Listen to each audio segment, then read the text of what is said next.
Hello and welcome to the channel, and weirdly it's my channel as it's not necessarily going to be in about a week's time. I'm here with Jer, and as you might have heard, I'm going to be taking over for a few days. Now, we're not going to go full chaos mode. I've been told what I am to do and what I'm not to do. Apparently we're not doing burning things to the ground, which is a little bit of a shame. But I figured now would be the perfect time to sort of have a little bit of a chat with Jer, and whilst we've had a lot of these more technical conversations behind the scenes, it'd be fun to sort of give a little bit of insight into what it's like to be a sort of full-timey Leeds United YouTuber and how to do it, but none of the sort of the technical stuff, because obviously that'd be like going to KFC and going, how do I do KFC? And they're just like, would you like all the herbs and spices? No, that would be bad. But yeah, I've come with a list of questions. They're roughly vetted, but I just figured we can have a little bit of a chat about them. So the first one was just roughly, what does the day look like? Because I know that for me, because I have other job on the side, I just sort of go, I kind of want to do a video, and I might do one from time to time. But how does it look on your end, where you've sort of got a daily, got to do the thing? It changes throughout the course of the year. Different times of the year are much busier than other times of the year, but trying to make it a full-time job, or at least something I can do as a career, I've had to kind of look at it a little bit differently. The daily news is the number one driver for the channel, and that takes away. But it's not enough for a full-time job. It's just not going to bring in enough money to be able to do it. So trying to add live streams in the right places, do things in the right order, trying to look at it from a strategic approach as well. And ultimately not trying to annoy anybody who currently watches the short version content and isn't interested in the longer form content, because there's a very different breakage between who likes the news every day and who dips in, and then which is just quite a lot of accounts come back on it over the course of a week and watch the news, where only a handful kind of dip in and watch the more live stream kind of stuff. But then your live members or your live stream viewers tend to be more engaged, to ask a lot more questions, and the same people you'll see in your comment section. So trying to get the difference between what kind of content you need to do over the course of a week can be something. I tend to spend Monday mornings where I don't do any content on a Monday morning unless we've had a game on a Saturday, and I might do something if there's been a gap. But I have the game on a Friday or Sunday, I'll sit down on a Monday morning, I'll look at what's coming up for the week for Leeds, when the press conference is, when Leeds are playing, when the opposition teams are playing, and then try and plot out, well, what day is the best day for doing a review of the game with the panel, or doing a breakdown with Lockie to do a more tactical approach on it, or, you know, when's the best time to do a preview and trying to maximize the amount of time. Not everything I've done on the channel has been a hit. Some of it's bombed, like the countdown to kickoff. The original idea behind that was to have somebody in the stadium. Leeds didn't want us to do that in the end, so it ended up being something else that it wasn't supposed to be for a couple of weeks. And then I decided we'll bin this and go to warm up, which is go out much earlier in the day and give it more time. So a lot of it is just initially the Monday is strategic approach, what planning out the week, and then getting ready for the live stream for the night. So I'll make notes on the statistics over the course of the game. I'll check 2 or 3 different sites to make sure I've got the most up-to-date information that I have. Check in with people who see who's available to do the stream, and then go ahead and do it. And then the rest of the week for daily news kind of starts the night before. So I start kind of having a look at what stories are on Twitter and Blue Sky and Google in the evening, make a note of a couple of them, and then I'll get up in the morning and start this about 9:30. I'll sit down, make a cup of coffee, and I'll start going through all the different news articles. And if I see a story that's interesting, I'll try and follow that story to its original home to see, well, if caught offside, say so-and-so is linked with Leeds, are they? So I'll go and check from their website to make sure that article is there. So once that's done, start making notes on it, start doing my talk track out. I've a full script of notes in front of me every single day, and pen always in my hand, and then crack on with that. And then once that's done and dusted, start getting prepped for the next live stream. So lining up the questions I want to ask, again, going through whatever needs to be done and start writing that down. And I tend to have a couple of quiet days during the week, but the rest of the week between social media, shorts content, all that kind of stuff, clips as well, it's most of the day, about 5 to 6 hours a day. And then, but a lot of it is just researching and looking into stuff, and then very little of it's actually recording. Yeah, something that I picked up from mainly doing like the balls knowledgey stuff is I really enjoy the recordings of those, because it's just wild, it's fun. And then you get to the editing. And this week I had someone ask if they could edit it on my behalf, and I was like, absolutely, yeah, because this is the bit that takes forever. And whilst I had said, are you okay to just like edit the video? They've also pumped out 8 shorts. So thank you for that. I will be putting those out over the next few days. but yeah, the sort of balance of like doing the fun recording side compared to the doing the admin stuff is not what a lot of people would sort of expect. The edit takes a long time. Like it does, because you've got to get your photographs from whatever site you're using, or getting your media content from. You've got to line it all up. You've got to watch it.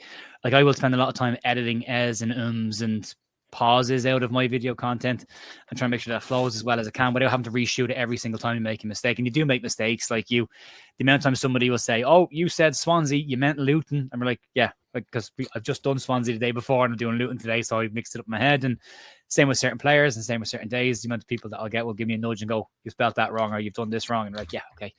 But it's nice to have a community of people there that kind of cover your ass when you miss things. That they're the first ones in to go, "Jerry, that's wrong in your description." And like, right, Grant, I'll jump on that. But yeah, the edit takes a huge amount of time just to get it all lined up and right, get the right images. And then you want to break it up as well, where it's not just you talking all the time. You want to have something on screen and try and break it up for people as well. And sometimes on this little screen that I'm editing on in front of me, it looks perfectly clear. And then I'll watch it on the TV downstairs and it's pixelated as hell. And you're like, "Oh crap, that picture was crap. I can't use that source again." So it's, yeah, the edit's always, I hate editing. I'm not a fan. I'm very basic of an editor. I would love to be able at some point down the line to be able to afford to bring somebody in as an editor, because I'd rather not do it if I could be completely honest. The admin's kind of a necessary evil, I suppose, from my previous job. I never enjoyed admin ever, but it was always part and parcel of what you did. So whatever you did, there was always an admin trail to follow it. So it's been the kind of the same. And yeah, they're the longer parts today. But then I spend a lot of time trying to reach out to people to get sponsorship for a channel as well, and that's been really, really difficult. You don't get a whole lot of responses from people, so it's trying to show them, like, without bragging, this is what the number of the channel is. This is what its monthly active users are. Please sponsor the channel so I can do this permanently. But it doesn't always work for people. So yeah, there's different parts of the day are more tedious than others, but the edit's definitely the part that I dislike the most about the whole thing. Yeah, I think it might have been during the transfer window when like my numbers were heading in the right direction. It was great, and someone like posted a message in a live stream chat going, "Toe reveal when," and I was like, "Okay, that's never going to happen. So let's attach a time that just would be completely nonsense." And I was like, "When I catch up with Jer's subscriber count." So I mean, I guess that's still there, but you're still like 10 times bigger than me, so it's completely fine. So it's all good. Although I guess for I'm 4 days, years ahead of you as well, so that should be, yeah, that's a good point. Yeah. context, mate. And this was my job. I'm safe. My job for 10 years, well, for 5 of my last 10 years, was global digital strategist for Microsoft for the expert zone part of their business. So the strategy part of it and the back end's important. Like that's why I attached it to, okay, person that I am absolutely certain this is not going to be a risk with, them. We're going to be completely fine, and my feet can stay nice and cozy in my slippers. So with all of that you've just mentioned about the day-to-day, what would you call the biggest of the challenges? I know that all the admin stuff, but how about those days where just like nothing has happened at all? There's always something, but it's the frustrating part of it are usually some of the comments that you get. Like you'll get people go, "This isn't news, Jer," and you're like, just because it's not a transfer doesn't mean it's not news. The point of my channel was to do more than just transfer news, because everybody does transfer news when it's out. You've got like 1,000,001 Leeds channels that are all on top of the transfer windows, and I wanted something over the course of a year. So my big thing was, I hate going through all the different websites and having pop-ups annoy me, and I just want to read the article and I can't read it because of pop-ups and ads and everything else gets in the way. Wouldn't it be great if somebody just did this for me? And then I went, well, I'll do it then. So why not? So I'm very aware that my news channel is an aggregate site, and I'm okay with that, but I'll try and balance it and make sure if something's wild, I'll say it's wild and there's no truth in it. But I'll try and be as credible as we can possibly be with this kind of stuff. But yeah, getting people that would say to you this isn't news is probably one of the more frustrating parts of the day, because you're like, well, I've told you about the under-21's performances, I've told you about the women's team performances, I've told you about an upgrade in Top Arch, and I've told you about what's happening with matches and stuff, and that's all connected to Leeds United, knowing what goes on in your club more than just what player they're bringing in and what player they're selling, but how the club is functioning, what's going on behind the scenes, and also keep an eye on the 16s, 18s, and the women's team to understand what the next group of players coming through are going to be as well. So for me, that's massively important as a news topic as well. So, but you do get days where there's nothing, and some days you've got to call it quits. And there's been one day so far this year, there's only been one day where I just went, there's nothing. There's absolutely nothing more talking about. These weeks tend to be tricky with 3 games in a week because your video performance doesn't do well on a match day. for me in general, it doesn't do well on a match day because a lot of people are traveling to games, they're getting ready to watch the match, they're not dipping into YouTube. So that's a tricky one as well. So if you can get away with it on some match days, but in a 3-game week, you don't tend to have much news straight after a game either, which is why I skip Monday. But if you've got a game on a Wednesday, you've got nothing on a Thursday, and you've got a game on a Saturday, you've got nothing on Monday. So you're missing 2 or 3 days during that time. So that can be most you've got what did the manager say stuff. Sorry. At most you've got like what did the manager say sort of stuff, which you can, I guess, kind of spin into a thing, but you can get what's been said outside of the LUTV stream directly when or the press conference, whenever the players have been interviewed and made some comments about some stuff. There's always something worth digging into.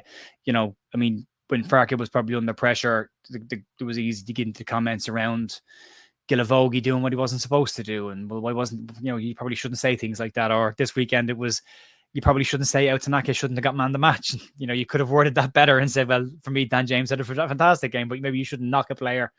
But that gives you a conversation topic, and now you've got something that's worth putting out to people and saying, what do you think about this? And did you know that this happened? And it's worth talking about. And a lot of the news is just discussion content, really. It's one of those things where like the first thing that came to mind was like those people that start like sifting through rivers and stuff to get like little nuggets of gold, and like a lot of news online is just nothing. So in the background I figured, let's talk aggregators. Had a quick look at news now, and the first thing is a claim from Carlton Palmer. The second thing is Paul Robinson. Oh, of course. The second bit, I don't even know what it's necessarily talking about. Dad's strong 7-word transfer message, something. It's just a load of bollocks. Someone posted something on Instagram. Then a club statement about David Coop, and that's very funny. And then there's just so much nothing, and a lot of it will even just be like, there's a half news article about a completely different club, but they've put Leeds United in the title, and that means that it's on Leeds News now, and none of it is usable.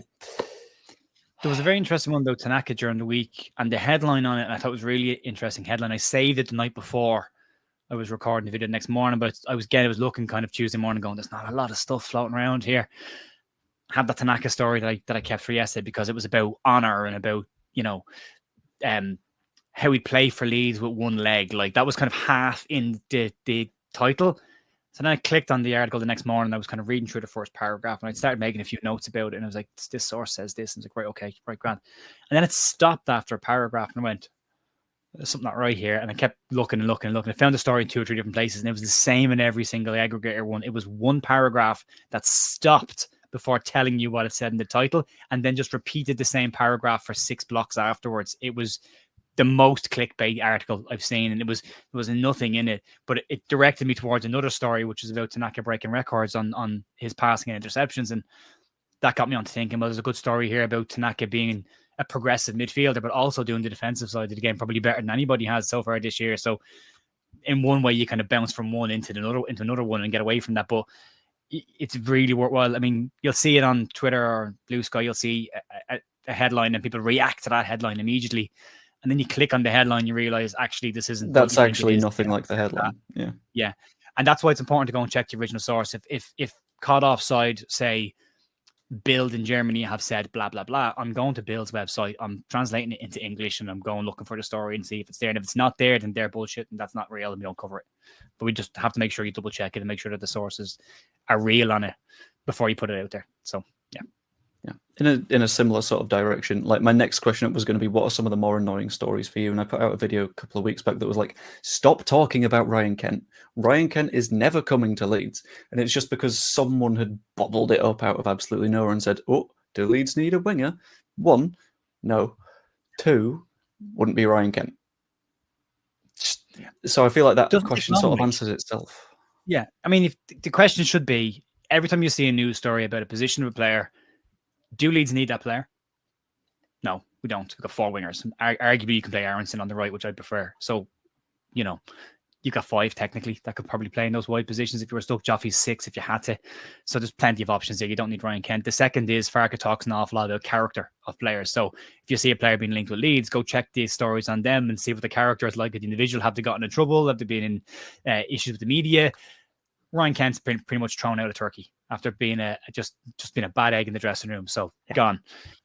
Daniel Farke's not taking him in. And then when you look at the story and look at who else is linked with him, do we really think that we're rivaling Preston to sign a winger that we don't need?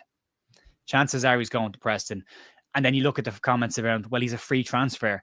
What's Daniel Farke said about free transfers? He said ideally he doesn't bring them in. There's no need for Leeds to bring in a free transfer wide player because they've got plenty of cover. Dead story, non-existent. He's been linked with Leeds for 6 years. Lewis O'Brien is the other one as well that keeps popping up, but he's done and dusted. He's not going to be a signing for Leeds. But every time these players come up, they're going to be linked to Leeds.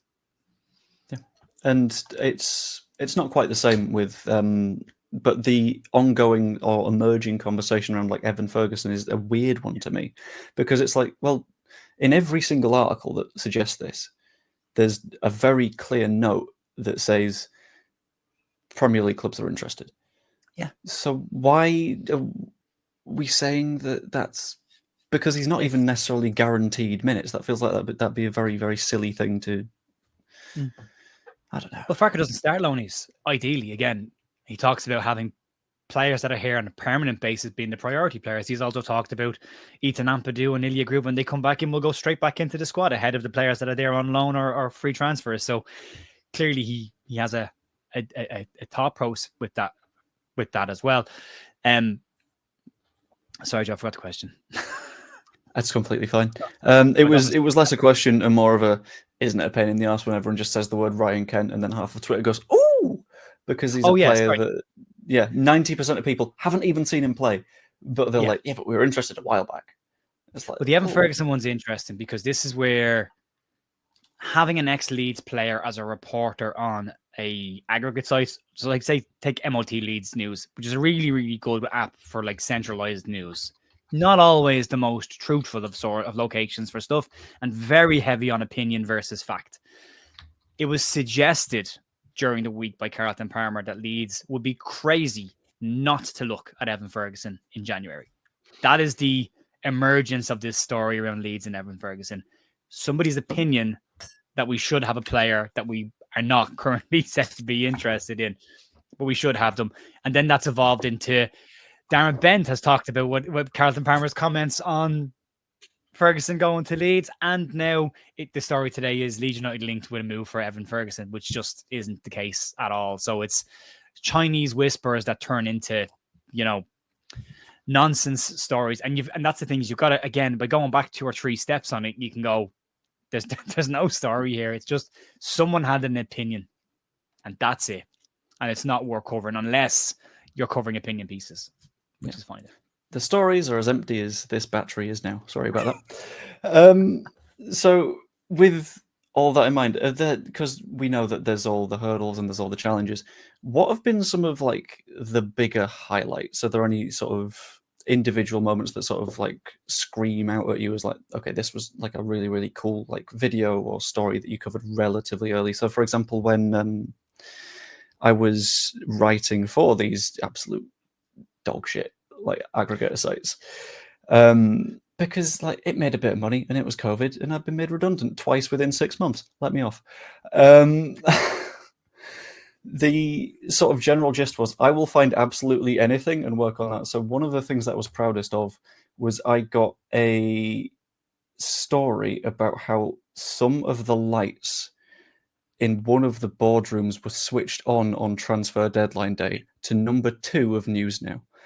And I was like, I don't know how so many people have clicked on this, but they did. And is there anything along those lines that you've sort of gone, this has gone really well, and I don't know how? Not necessarily. I've enjoyed some of the interviews I've gotten to do. Spoken to Adam Pope a couple of times, and Adam's just such a nice bloke to speak to, and always great content with him. He's got a very strong opinion on football and Leeds, and it's always very, again, from my channel, it's a very balanced opinion. I really enjoy listening to Adam Pope. I've listened to Adam Pope since I was a young fella growing. Well, not want to say young fella, I'm not that much behind Adam, but in my early 20s, I would have listened to an awful lot of BBC Radio Leeds when it was on TV as much. So being able to sit down and actually talk to Adam Pope and be able to text Adam Pope, and that was really good. Speaking of Brian McDermott was massive because we spoke afterwards. After the following day, we had a phone call. He just rang me, and then we had a chat about mental health and stuff like that. So it was nice to get into that kind of stuff with him and get to know him a little bit better. And we share the odd text back and forth every now and then. So that's been great. And getting to Michael Scubala's head around how football background can be applied to football and how more should do it. And that was really interesting. But they've been kind of the highlights of it. I've really enjoyed doing that kind of content. Ideally, I would have liked to have done more interview content, but I've asked Leeds multiple times for access to speak to players, and they say yeah, and then you never hear from them. So unfortunately, it never happens. But I know they're all very busy in there. But I'd like to do more of that kind of content, but it's been tough. And the misses, I've had 2 big misses where I've been given exclusives, or I didn't know if I should put it out. So I was contacted by someone around the Finlay Gorman exit about a month before he went, and was told he's going to Manchester City. There's been a fee that the Umflas have been told. It was from somebody within the club. And I was like, that's great, but I can't put that out without any kind of like secondary source to confirm this. So I sat on it, told a few people internally that I knew. I was like, this, by the way, this is floating around. Didn't get an answer. And then a month later, Finlay Gorman heads off to Manchester City. I was like, that could have been a nice one. And then there was one around the transfers in the summer as well. I got a text message from somebody saying this is happening. And I was like, right, okay, but I don't know you, and I don't know whether this is true or not. And I'm not going to go down the route of being a football insider where I just throw out information, say it's fact and it's not. So some of them I've been right to avoid. Others I've probably missed a step on and have them as an exclusive, but not the be all and end all of what I do. And not the end of it. I would rather do more interview content with Leeds players and ex-staff and that kind of stuff than have a breaking news story. On the breaking newsy stuff, I have done that a grand total of once. And I don't know whether I was the very first to it, but I know someone who was at Thorpe Arch watching, I think, an under-18s or under-21s match. And then they were just sort of leaving, and they just thought to themselves, is that Javi Gracia? So, as a result, I dived into it a little bit more. I was like, okay, let's have a little bit of a sniff around this one. And I managed, that was, again, I think that might have been one of the last things that I wrote on there before I started doing YouTube stuff, because I did YouTube stuff the summer after that. But that was one where I was like, that's kind of cool. I don't know how I've gotten to that first, but the thing is, the article did very few views because everyone was like, don't know if I necessarily trust this. And then I think it might have been like something tabloidy picked it up. And it was like, oh, so you're the one getting the views. That's okay. Fine. Absolute pain, honestly. It'll happen. It'll happen. I think we've accidentally covered the vast majority of the questions that I was going to ask you by just sort of like sauntering. Yeah. Are there any sort of, in your day, any big hurdles that you don't expect at all that just sort of like pop up and then you're like, oh, should have maybe seen that one coming? Is there anything for me to look out for to be a bit like, oh, let's be on the watch for... Timing's important, Joe. Timing with everything, especially with YouTube content. Frequency is massive. Consistency of content is huge. And then timing is really, really important when you get your video out. Again, this is where if you have a bit more of a content plan and a strategic approach to it, you can plan of when you need to get stuff out, but you can use your YouTube studio data as well to help guide your hand. But there are days where you're kind of, especially during a transfer window, where normally I'd like to have a video between 10:30 and 11, but when it goes through a transfer window, it's possibly you're pushing towards 12:30 because there might just be something comes out before lunchtime press. And if you go too early, you miss it. Now, initially when I started doing this, that was a problem, and I do another video in the evening to cover it. But now I'm kind of like I'll get it tomorrow. I don't care if I missed a breaking news story. I'll cover it tomorrow. My job is to give the detail on it anyway, as far as I look at. So if somebody comes out with a breaking news story and has the top line of it that's been released at that point, by the next morning I'll have more sources, more data, more information on it as well, and I'll just flesh it out a bit more. But that one is tricky. And then trying to get access to people is really tricky. Is a lot more difficult than I thought it would be. I thought looking at other YouTube channels and how they deal with, like, say, Arsenal and Spurs and all them, and even in the Championship, quite a lot of them, like Norwich are a prime example. The club will work with the YouTube channels quite well. Will give them access. It appears unless you're Ellis Platten, Leeds won't work with you. You know, and the irony of that being that Ellis Platten doesn't actually cover Leeds in any of his content. So, you know, outside of However, banger content. Oh, great content! Banger no after banger after banger. Is fantastic. And I like the social content that he's done with Leeds, but from a content creator perspective, being able to get more access to Leeds would be really, really nice. And I understand they can't just give people willy-nilly access. That's okay. But like, if at no point have I ever gone to them and said I want to talk to somebody and not said I'll give you the questions ahead of time so you can just check to make sure they're okay. But it's been tricky. Just Square Ball are the established one, and they rightfully get the bulk of the stuff. And again, rightfully so. I've been a Square Ball fan for a very long time. But it will be, that's the other big obstacle, just getting access to people to speak to. And that's been the toughest part. I had one very, very near attempt at an interview a while back. It was like a good while back as well. But I didn't know like the proper channels and stuff because I was completely new at this, and it might have been when I was doing the writing thing. But I found Mark Jackson on LinkedIn, and I decided to ping him a message and go, "Do you fancy having an interview chat?" And then he was like, "Yeah, sure. Just send me another message in a couple of weeks." Within the week, he had been hired by the Central Coast Mariners, so that wasn't on anymore. But yeah, Timing. these things Again, sort of happen. timing is huge. huge. Yeah. Things can land in your lap. Things can't. Like when the Scubal interview was lucky. I was speaking to a guy online who was saying that the Leeds had said one thing to him and then gone back, and I went, same thing happened with me with interviews. And out of nowhere, I got an email from Leeds saying, "Sorry about this. We dropped the ball on that. How are you free next week? We can give you Michael Scubal." I was like, "Yes, absolutely perfect. Over 21. Let's talk about that." So sometimes it can just be being the right place, the right time. Sometimes it's the way that things line up, and the important question is like, what's the most important part of comedy?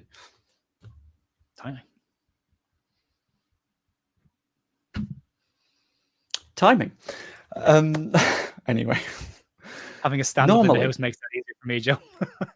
Normally, people don't respond to that, so they just keep looking at me for a bit, and then you hit the timing. But you little bastard, you got there first. Sorry. I live my partner, Jess is my partner, my wife. Jess is a stand-up comedian, so I know I hear an awful bit of comedic timing. This is why I don't try and be funny. Just get out there. Shouldn't try to be funny, Joe. It should be naturally funny, you know. You should, but I can't. So it's fine. The last of the YouTube flavored questions. Do you have any last minute tips or tips that you would generally use for someone that is trying to dive into YouTube? So for example, you were really, really helpful for me when I was trying to get started, including when I accidentally was making videos that were identical to yours. But one of the tips that I'd offer transition over easy though, Joe, hasn't it? Yeah, it's made things a lot easier. But one of the sort of bits of advice that I would give to someone is try and be on the right side of everyone around you when everything's going on. So my response to that, which is why I bring it up, was, what am I doing wrong? How can I do it right? Let's have a conversation around that. Whereas I know for a fact that there are people that have done similar things and not been responsive to it and sort of gone into business for themselves. Are there any sort of tips along those lines that you'd have for just everyone? Yeah, there's a couple of basics before you start anything to do with YouTube. Don't just do it because you want to do YouTube. That's the wrong thing. And don't do it because of the money, because trust me, it's not there. But outside of not being there, it's the wrong guiding star to have. So there's a guy that I was friends a long time ago. We haven't seen each other in a long time, but we were friends for a while, and he played for me in a football team, and I gave him his first job, and he's a guy called Terrorizer on YouTube. And he's millions of followers. And I spoke to him when I was at Microsoft doing a stream, and I asked him would he come in and talk to some people, and he said, yeah. And he said, ignore the numbers. Ignore your numbers, make the content that you like making and make it for you. If you're looking at the numbers all the time, you're looking at the wrong thing. You're not making the content that you like. The numbers will modify your content to be what you think people want to see. But if you're not making content that you enjoy making, you'll stop making that content after a period of time. About 12 months in, most consistent YouTubers will have burnout and wonder, well, why am I doing this? This isn't generating what I thought it was doing. I'm not getting anything out of this. What's the point? It takes up too much time, and they walk away. Persistence is hugely important. But when you're starting off doing it in the first place, know exactly what you want your channel to be and have rules around that so you don't deviate from that. Don't try and be a copy of anybody else or do somebody else better than you think they are. Do you, and do something that you enjoy doing. And then work out how often you're going to stream or do video content. Are you going to upload or going to do lives? How often is that going to be? And then get a consistent pattern to it, because if you're not consistent, then people don't know when to watch you. And the algorithm's very messy with that. If you're inconsistent with your content, YouTube just won't promote your content. So it's important to understand that. And look, I'm lucky. I've worked with agencies for the last 5 years, and I'm my job title probably would have been closer to YouTube strategist than social media manager. But it's a big part of it. Understand what you want to be, have a plan in place, activate that plan, and don't deviate, because it's not necessarily hitting the ground in the first couple of weeks or months. If you're 12 months into this and you're close to 1,000 subscribers, you're doing okay. You're doing okay, because it's tough. and that first 1,000 is really, really tough. But spend the time understanding everything that you're going to cover, get to know the YouTube backend properly, spend the time. If you're uploading a video and walking away from it and think your job is done, then expect to fail. You need to spend some time in the back end of YouTube understanding who's watching your content, when they're watching your content, and that'll just guide your hand as to when you need to produce your content. When's the bulk of them online, and then just keep doing it. Just keep doing it. Have a consistent run. If you're uploading Monday and Wednesday every week, keep uploading Monday, Wednesday every week. Don't change it. Don't go ad hoc.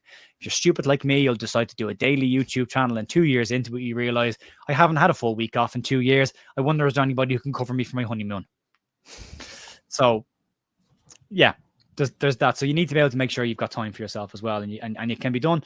And yeah, that's the main things that I would advise anybody starting a YouTube channel is just be authentic to you, because if you're not, it'll come through in your content.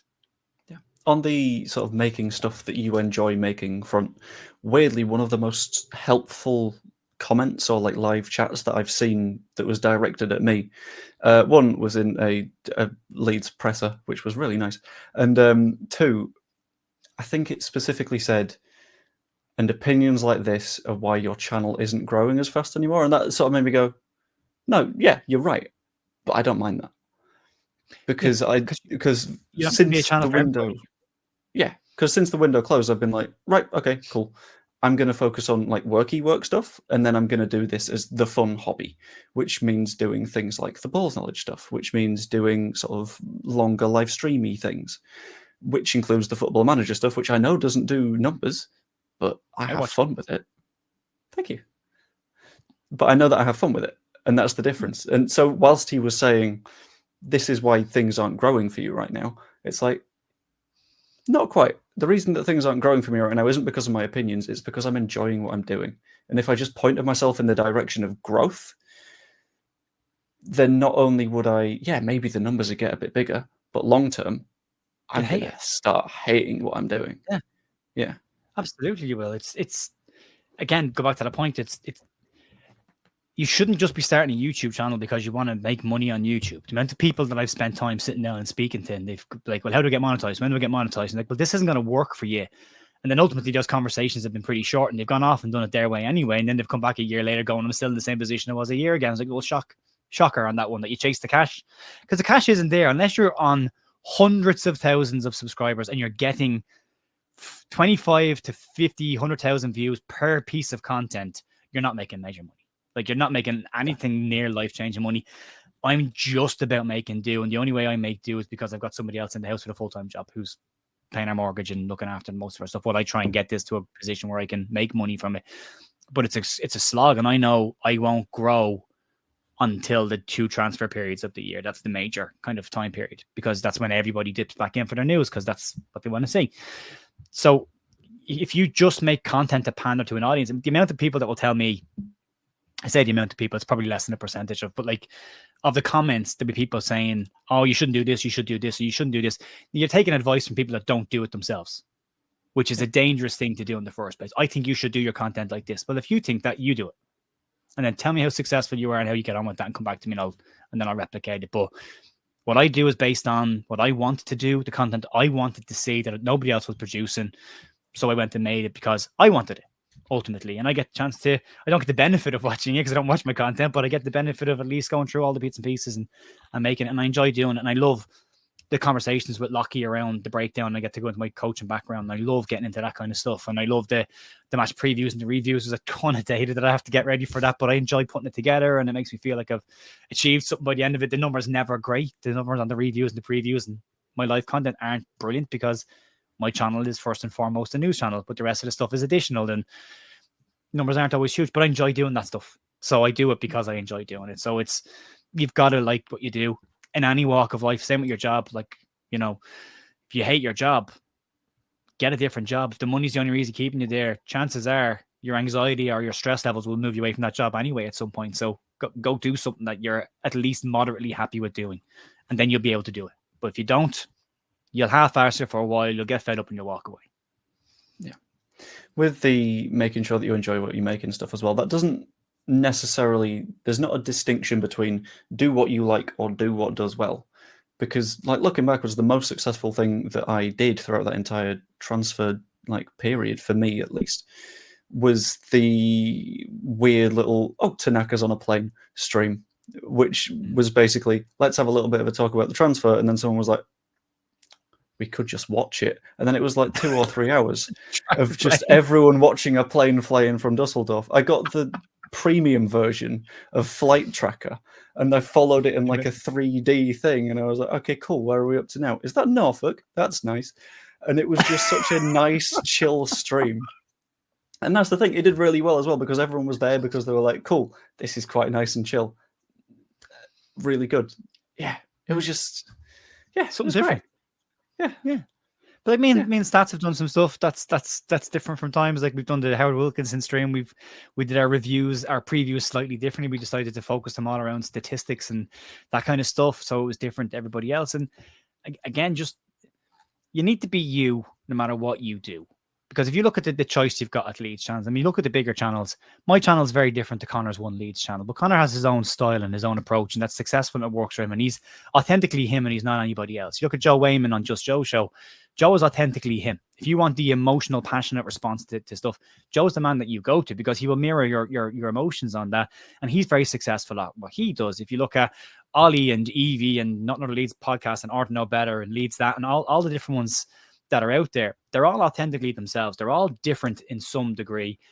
And that's important because you don't need to make content for every single person because you'll fail at that. It's important that you make the content that you want because chances are there's a group of people just like you who want that kind of content as well. And they will find you eventually, and it can take some time, but they'll find you. And there's, even look at the Square Ball, like they are very, very much their own thing, but they're not afraid to dip in and try slightly different things, but they still very much keep it in their format and how they do things. And that's what's successful for them. So being a replica of somebody else won't work for you. Taking learnings from other people and adding them to what you want to create and being the center of that's usually how things get off the ground. But yeah, just be yourself, do it for fun, and anything that happens afterwards will always be a bonus.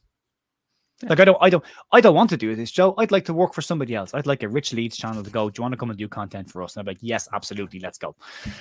I would much rather do that. But for now it's this. But that's not how YouTube works the vast majority of the time. And that's the weird hobby that we got ourselves into, and it eventually turned into, this isn't a hobby anymore. For now, anyway. Ooh, spooky. I got 2 more little bits. The first one is, do you have any questions to come in my direction? But I'm not going to let you ask the question of what's the topic for balls knowledge tomorrow. Or not necessarily tomorrow, because I don't think I'm around tomorrow, but for next week's. What's been your biggest head scratching moment since you started? Because I know everyone has a moment where they sit back and kind of go, how am I going to do this? Or what am I doing here? It was, and it's a weird combo of between YouTube and work, because work is very sort of flexible on hours and stuff like that, because it can be being like sports events you can be doing. For example, this last weekend, the Las Vegas Grand Prix, which meant I woke up at 3:20 in the morning, and that shift ran until about 10:30.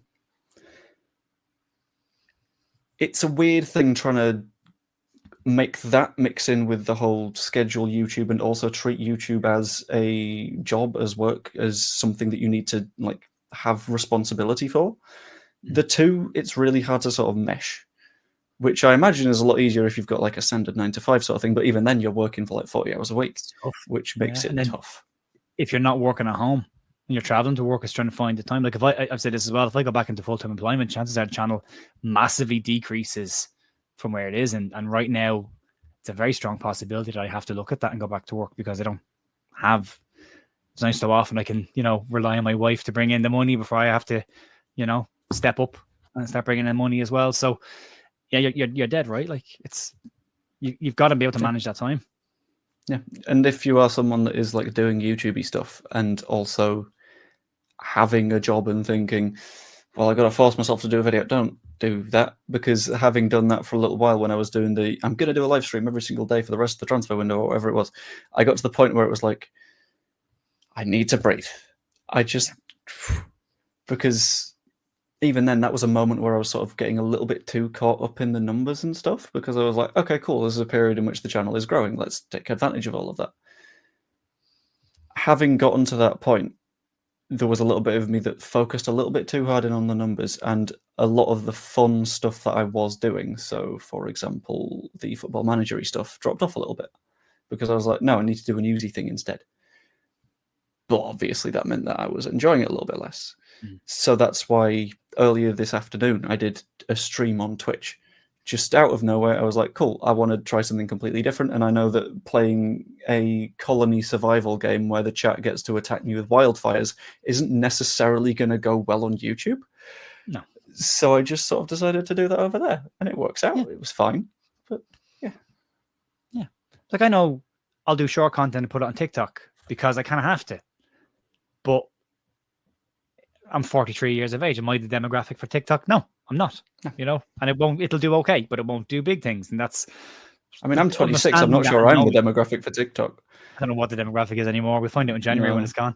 But until then, we wait and see. But yeah, you've got to try things as well. You've got to be across. I mean, there was all the crap that started on X last week about people moving to Blue Sky and all the people that say keep politics out of football until they want to bring politics into football, And I'd said to somebody, it's just another social platform. That's all it is. Like, if you want to stay on X, stay on X. Nicer vibes. But they're all different. I mean, Threads is different as well. And Facebook is different and different demographics for every platform. So if you're a content creator, you probably can't afford to go, well, I'm only going to be on one platform because that links to my political views. Like, well, screw my political views because this is a YouTube thing that I have to do. And I've got to be across all the major social platforms because it's not important that people find you necessarily, especially when you're starting off. It's important that you are where people are. So wherever Leeds fans are, you're there. Now, I do draw a line on certain forums because I've got better things to do than get abused by blank lads that I've never met in my life ever. So, but there is still a strategic approach to going, well, if I'm on X, it's to produce this content, maybe more opinionated stuff. If I'm on Blue Sky, it's tailored for this audience because that's the audience that there. The content is still the same, but the message is tailored slightly differently depending on the audience. Yeah. I think the reason that I tended to drift away from doing Twitter stuff is, one, I never really vibed with it too much anyway, because you would do a post and then Dave 943610 would rock up and be like, would you like to buy some crypto? No, I wouldn't, weirdly, mate. So I think I've never really used it for promotion anyway. So I think, when Leeds have won games, there's moments when I've enjoyed the bots on X where it's like, big letters, Nanto scores a goal, and then when need it, it's nudes in chat, by whatever, and I'm like, not now, Karen, we're busy. We're busy talking about a different Willie right now. Read the room, Karen. Come on, move on. So yeah, look, it's the other thing actually people don't realize about doing content about Leeds, especially when you're covering it every single day or it's any kind of a full-time gig, is it dictates your mood massively. You think Leeds have an impact on your weekend if they lose? If you're making content all week, you're dealing with the residual impact of everybody else being pissed off that Leeds didn't perform because your comments, you get it in your DMs. Like, I get people sending me, I've had match reviews emailed to me from people where by the time I've finished reading the rant that's been sent to me, I'm like, I'm not sure what the point of this email is. Like, am I supposed to do something about this? Do you want me to action this? Is there a purpose to this, or are you just emailing me going, am I personally going to the club? And I'm not going to, and then you have other people going, we'll do the same thing and ask Leeds if we can get this. Like, Leeds don't speak to me. So I can't get anything from Leeds. I can't get stuff for myself from Leeds, let alone anything for anybody else. So, but it gets in. And if Leeds are on a bad run, and that run towards the back end of last season, getting up to do it every single day is a drag because and you're thinking about every word that you say. You're thinking, if I say this, someone in the comments is going to say this, then someone else is going to, and then we're into a rabbit hole of negativity. And I'd rather not have that in my day to day because I like to action all the comments. I don't like to have all my comments there. I like that if you've commented on the stream and you've not been a dick, the least I can do is give you a thumbs up and a heart and say, look, I appreciate you going, taking the time to share your thoughts with me outside the ones that are being a dick and going to the held category. So it's important that I go in and do that. But if every comment is negative, and then some of them are genuinely, understandably negative during a bad spell, and you have to action it. But if you read 120 comments of people just pissed off about Leeds, you walk away pissed off. Like, it gets inside you and your mood gets dragged down, and it does affect you. So, cry me a river. It's what I've decided to do as a hobby / possible future employment opportunity. But it still does have an impact on you. So you've got to be prepared for that as well, and you can't just tell everyone in the comments to feck off because you don't agree with their opinion. And that's the thing as well. I don't agree with a lot of opinions that get thrown my way, but I will accept them from their perspective and go, that's your opinion based on what you've seen and what you've done. Completely understand that. My opinion is the following. We don't have to agree on it. We can differ on opinions and still get along with each other fine. I differ on political opinions with tons of people I know, including my own family. We don't get bogged down on it because I'm not going to change your mind. You're not going to change my mind. I understand where you're coming from. I disagree with it. This is my point of view. Move on. Yeah. And that's a similar thing along the lines of doing the things you enjoy stuff. Because, I enjoy talking politics stuff. That's why I did the election streams. Outside of that, I ain't going to touch it because I mechanically don't understand that so much. But with the whole, I feel like you do the exact same thing as me when it comes to the action in comments thing. I think you go onto the channel dashboard, you see the fact that there's a list of latest comments, and it bugs you that there's stuff in there. Get rid of them all. And I want to not have to do that, but there's a bit in my brain that just goes, you got to respond to all of these at some point. It's like, I don't want it, but there's just a list of people waiting. Well, some people don't. But the way I look at it is they've taken their time to engage with the channel and try and make a comment. Right now, a couple of hundred comments a day isn't unactionable. Like, I've got time, I can do it. There'll be times where it's not possible, and it'll have to wait. But I like to try and at least take the time to acknowledge that you've popped into the channel, you've said something in the comments, and I've acknowledged it. Now, I have channel rules around my channel, so if anyone expresses any kind of a political opinion in either spectrum, that's removed. If you swear, that's removed, because there's children that watch my page. I've had people email me and thank me for not doing that because their kids watch it, and that's important to me because I've got young family members as well that are football fans and might watch this in the future, and it'd be nice to be able to watch a channel without having to hear stuff that the parents don't want them hearing. So, and I can do it without swearing, so no issues. It's easy enough, the odd light bit every now and then when it really needs and deserves it. But outside of that, just having those rules in place as well. But I just make sure that if you've come over to say hello, least I can do is try and acknowledge say hello back. Yeah. There was another thing, and it's completely gone. Thanks, Brian. What was it? It's going to come to me, and that's the annoying thing. It'll come to me after. There we go. So, with the sort of affecting your emotional state, that is, I think, in part why I don't do watch-along things. Yeah, because I know that if things are going nuts, sure, it might be good for the numbers, but at the same time, that's not how I react to football that often, unless I'm in the ground, because that's very different. Yeah. And it feels, at least from my perspective when I've done them in the past, when I'm watching football on my own, I'm quite quiet. And I'm just sort of trying to keep track of things. I'd like to do the analytical stuff and watch the patterns of play and stuff like that. Yeah. So when I have in the past done watch-alongs, it feels like when you've got to umph it up, it feels really performative, and it feels like you're not watching the match anymore. It feels like you're being watched. Yeah. Which is, I don't know if that makes sense, but it's a weird spot to be in. It's not natural to you. If being performative is not natural to you, or if being visually vulnerable, I suppose, in a way, to put your raw self out there. I mean, personally, it's not for me. I don't like it. I know how I react watching football, and nobody needs to see that. Nobody needs another person screaming at a camera.